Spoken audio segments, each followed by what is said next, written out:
Albert Einstein once said, "Not everything that can be counted counts, and not everything that counts can be counted." If you really start looking around online, you'll quickly discover that there are hundreds of social media sites. You could immerse yourself in signing up for those sites starting today and not come up for air until several weeks from now. But you know what? Most of them are a waste of your time. So instead of throwing mud at the wall and seeing what sticks, what you're going to do is choose from the list of the top 7 social media sites. Here they are: Facebook, YouTube, Twitter, Pinterest, LinkedIn, Google+, and Instagram. And how do you choose? Simple. You use the profiling information we developed in the last section with the site information you're about to discover in this section. In other words, you determine where your market is most likely to be and which sites will deliver the best results for you, and then you'll focus on those sites. You see, here's the thing. Some sites may get a lot of traffic, some sites may be appealing for other reasons. But all of that means diddly squat if your target market isn't regularly engaged in visiting that particular site. Is this a perfect method? No, because as Einstein said, not everything that counts can be counted. And that means some platforms may be inherently better for you and your business model, even though the countables, like the demographics, don't quite say this. But this method gives you an excellent place to start. So let's take a closer look at each of the 7 top social media sites. What we're going to do is look at the following information for each site as it relates to your business. Number of users. This is going to give you an idea of how much traffic you might expect to get on a particular site, provided your target market is there. Demographics of users. Here, you'll learn a little bit about your typical user so you can compare this info against your prospect profile. What you need to know. This section will give you a brief overview of the site. Branding. Here we'll rate each site in terms of your ability to build your brand awareness on the site. Traffic. This is all about the ease of sending social media traffic back to your own site. After that, you'll discover some important points to remember as you set about the business of choosing the best social media platforms for your business. So let's start by looking at the platforms. We'll start with Facebook. As far as users are concerned, Facebook leads the pack in terms of popularity, with the following stats taken straight from Facebook's company info page. Facebook has 1.65 billion registered accounts that are considered monthly active users. Daily active users number 1.09 billion, and the number of mobile daily users sits at 989 million. Demographics. Since Facebook is in the business of selling highly targeted ad space, you can easily find out how many people on Facebook match your audience profile. Just go to the ad manager at facebook.com/business and go through the motions of starting a campaign. Here's some other data. 29.7% of Facebook users are aged 25 to 34. Daily active users from the US and Canada, 167 million. Monthly active users from Asia, 300 million. Approximately 84% of Facebook's users are from outside the United States. 50% of 18 to 24-year-olds go on Facebook when they first wake up, and 91% of people in the age range 15 to 34 are on Facebook. 77% of females who are online use Facebook, while a smaller percentage of men, 66%, use the site. What you need to know. This is the most popular site overall, with a lot of very engaged users. In fact, users average about 20 minutes on the site per day. Many people access Facebook with their mobile phones, which makes this a great platform to use if you're interested in mobile users. It's also a good platform if you're targeting millennials, those age 15 to 34. Most any type of business can benefit from being on Facebook, but especially those who have a lot of novel content. Cute content, funny content, or anything that makes people go wow. Examples include pet-related businesses, anyone sharing novel DIY tips, those sharing interesting recipes, those selling books or music, people selling locally, entrepreneurs who are into social causes, and similar businesses. Facebook lets you communicate and reach out to your users in multiple ways, including your Facebook page. The downside of your page is that Facebook only shows your content to a fraction of the people who've liked your page, and they only show your content to more users if a particular post gets traction, which means likes, shares, and discussion. That means you need to focus on posting highly interactive or viral content in order to get a lot of views. Here's a little tip. Facebook also gives you the option to boost a post, which means you can pay to show it to all of your fans, as well as to others. However, you can get just as many views by focusing on creating highly interactive or viral content. Facebook groups. These are discussion platforms you can set up around any topic. You might consider setting up a group to complement your page.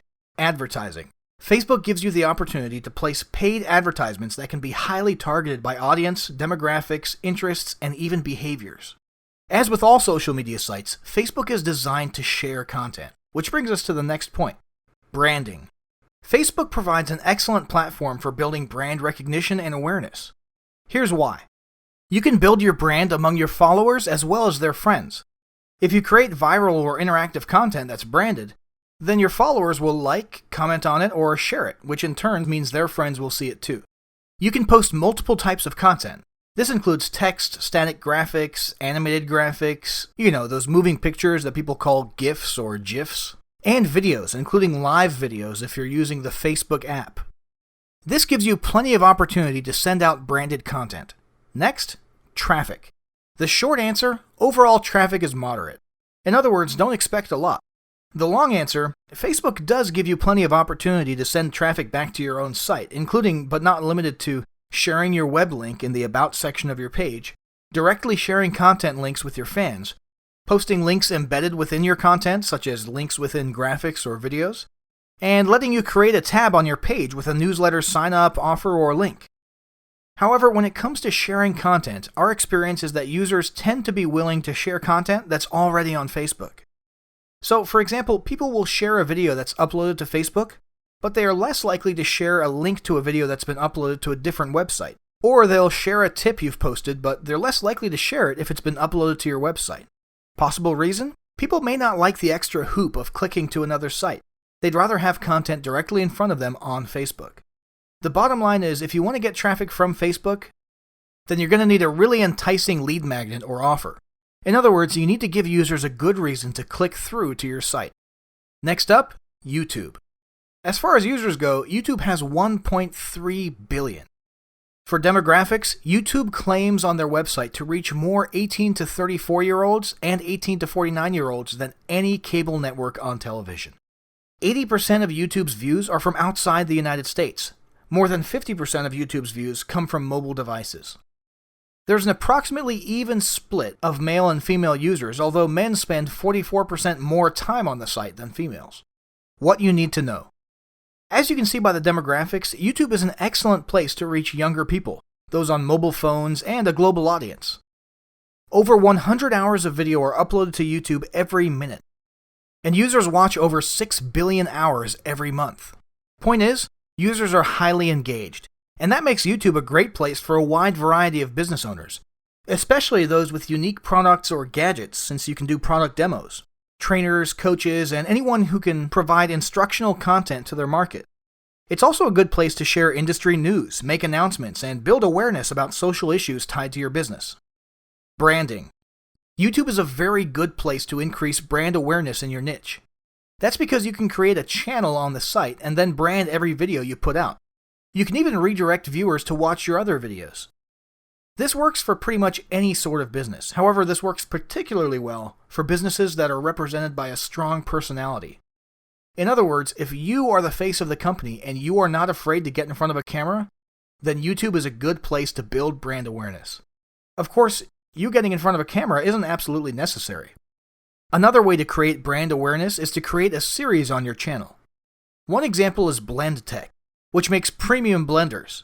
They have the Will It Blend series, where they put a variety of odd stuff such as iPhones and credit cards into a blender. Not only does this series increase brand awareness and showcase the strength of the blenders, these videos have also gone viral, which brings us to the next point. Traffic. The short answer? This site provides a moderate benefit as far as getting traffic back to your site. However, if you're doing search engine optimization or SEO, then being on YouTube can boost these efforts. The long answer?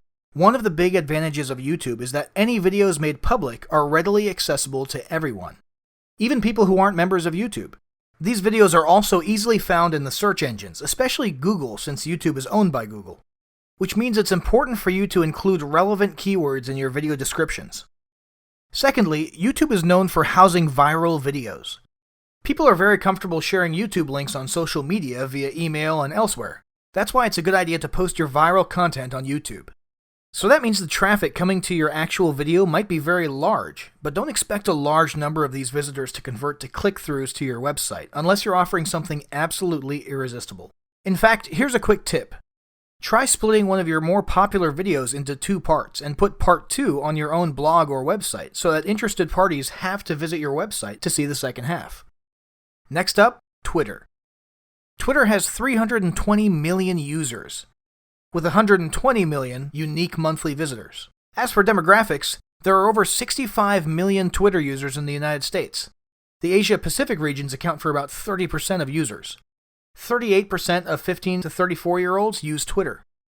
24.6% of verified accounts belong to journalists. 25% of all males online and 21% of all females online use Twitter. What you need to know. Twitter is a microblogging site, which is all about people sharing quick bits of information that are 140 characters or less. While you can certainly share pics, videos, and links on the site, its focus remains on text posts. As you can see by the demographics, this site is about sharing news quickly. If there is a breaking news story in your niche, get on Twitter and share it. If you're making a company announcement, share it on Twitter. You may even want to network the journalists who cover your niche, which could give you an in for coverage when you share news and press releases.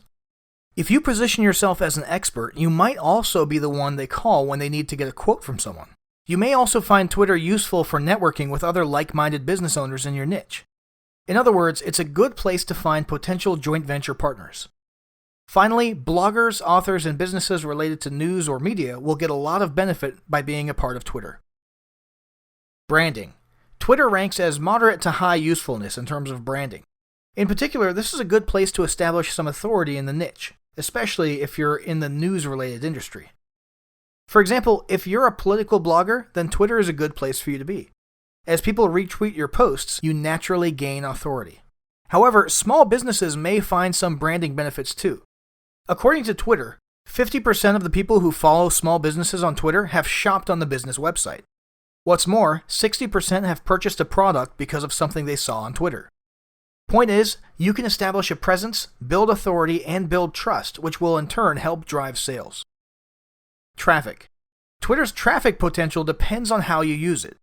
For news and media types such as bloggers, the traffic potential is high as people click through to read a full news story. For other types of businesses, you can expect low to moderate amounts of traffic. As emphasized above, people come to Twitter to get news and share information quickly. That means if you're rolling out an average promo for an average product, you're unlikely to get much traffic from Twitter. People don't come to Twitter wanting to see promos filling their feeds. However, if you're tweeting updates about late-breaking news in your niche, complete with a link to your blog for the whole story, then you can expect to get more traffic. Bottom line, if you're looking for traffic on Twitter, then your best bet is to get into the conversation about industry news early and offer a unique spin on it if possible. That's enough for now. Take a moment and look back over these stats, and then move on to the next video, where we'll be looking at the remaining social media platforms.